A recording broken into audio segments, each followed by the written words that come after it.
What's going on, everybody? Today we are working on the SR20 Miata. It's gonna be an awesome video because I'm talking like a robot. Beep boop. Anyway, so what Tyler's doing is covering the engine because we are cutting more things out of the engine bay. We're gonna be cutting this core support out. Gone. Tyler has mocked it up, as you can see, line to line. The reason we are doing this is because we bought a Fab 9 intercooler stage 2, and it is quite massive, and we're going to, it actually hooks on the tow hooks itself, and we'll show you that later on in this video. So I've decided to make more room. We're going to cut this out, possibly do a bar from here to here to kind of support it a little bit more. It'll clear up a lot more space. We could run ducting down the road if we wanted to. And besides that, we are also going to be doing some heavy duty sway bar mounts. What? It's going to be great. We are getting rid of these loosey-goosey sway bar mounts from the factory. I've already got the bolts out on each side, and we're just going to have to drill this spot weld out on both sides as well, and then we can hammer this baby off, and then that one gets pushed on. It's going to be great. Stay tuned. It's going to be an awesome video. We're trying not to get metal on the engine, in the engine, because that is no bueno. As some of you said, I put it in a trash bag because SR20s are trash. First things first, we're going to cut this, get it out, get it going. We don't want it no more. Tyler's been trying to get me to do it forever. Now I know some of you are probably like, why would you cut this core support? Like, what are you thinking, Chelsea? And I've done a lot of research on it, and there's not a lot out there to be said about it, but I've read a few forums where people have cut this off, and they have the bash bar that connects from this point, which is the actual chassis point, all the way over here, and it's supposed to stop, or I guess support, where this, what, help me out, Tyler. Okay, so with the bash bar that she has, it mounts up directly over the stock frame. Yeah, from this point to this point. Exactly. And with having that support there, it actually doubles as another brace. So technically with us cutting this off, we lose a little bit of structural rigidity, so the chassis or the frame can twist a little bit more, but with having that there, it also is like having this. Now down the road, if it is a little bit more flexible than what she wants, we can come back and just do a simple square tubing straight across to reinforce it. Which I might do regardless, to mount the oil cooler up as well, to have an extra mounting point. Might do like dom tubing from inside to inside, but we're gonna figure that out later. See how much room we have to do that with the new intercooler setup and everything, which you will see. It's pretty, and you know what color it is. It's black. So yeah, Tyler's gonna cut this out. Let's quit talking. Let's start cutting stuff. Let's get these sparks flying.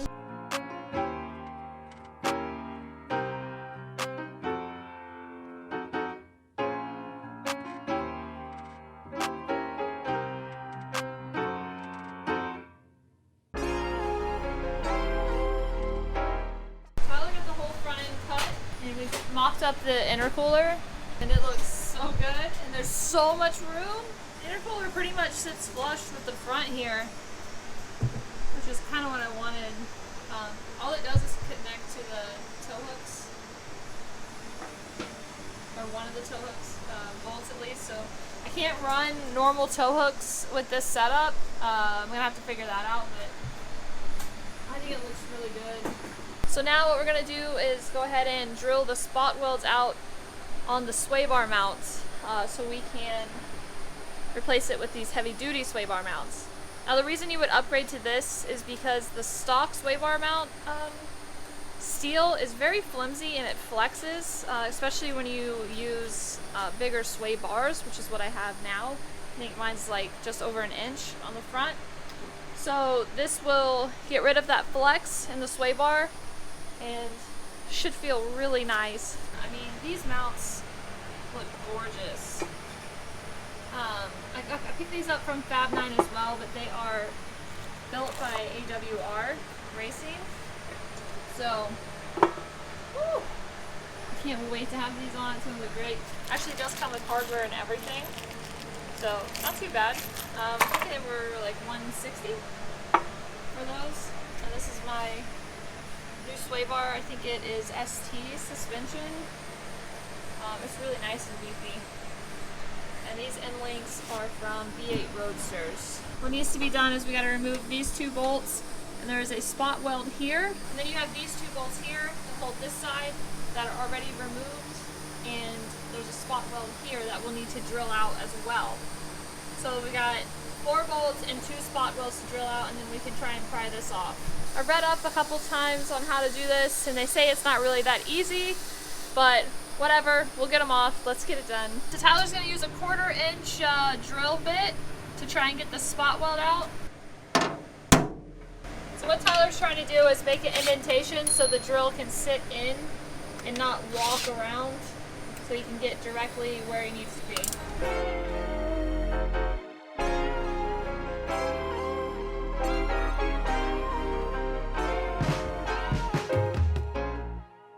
So what Tyler's doing is placing a screwdriver behind it. That way he can try and pry it off, and if we need to drill out that spot weld more, we can. But it's always better to have it not as far, because I can always come back in with the grinder and make that a little bit flat.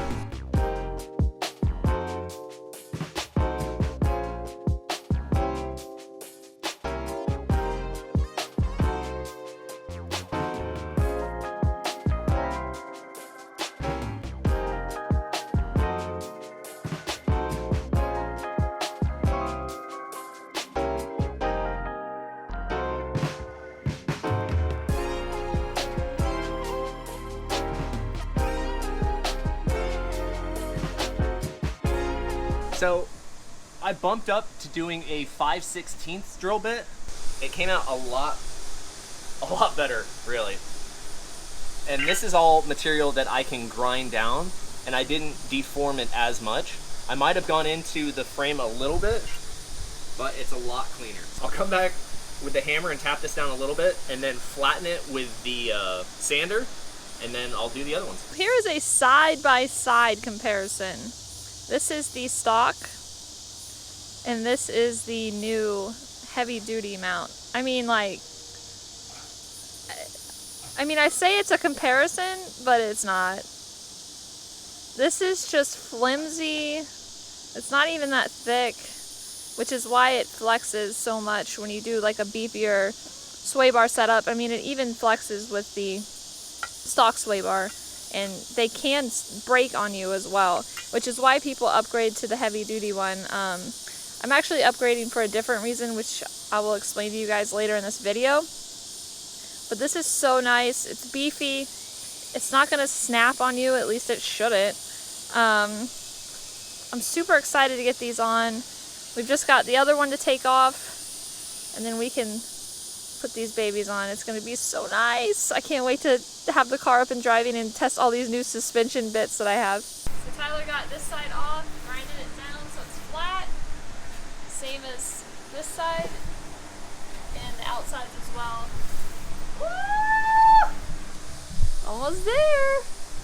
The little things make me so excited. So what I'm going to do, normally you would want to paint the area like that.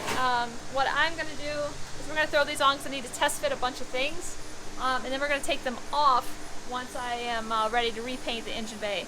So my plan is to get everything mocked up in the engine bay, every single thing. It's going to be like loaded in there, like we're going to start the car, and then we're going to rip it back apart and paint the bay, paint the car, and do everything like that. So it seems kind of crazy, but it's not. Let's mock these baby up, so then I can mock the radiators, so then I can mock the condenser, and everything else.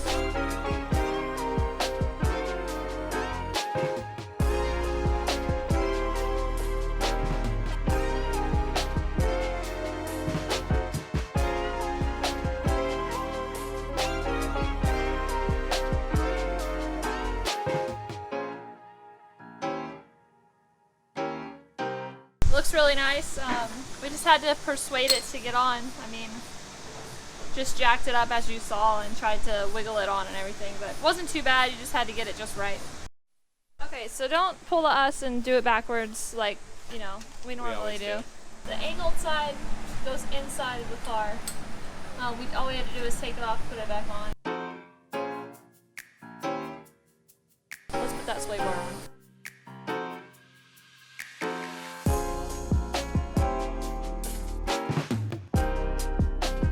So the NA sway bar goes on the inside bolt holes. So that's with the new sway bar and the new mounts. Woo! Looks nice.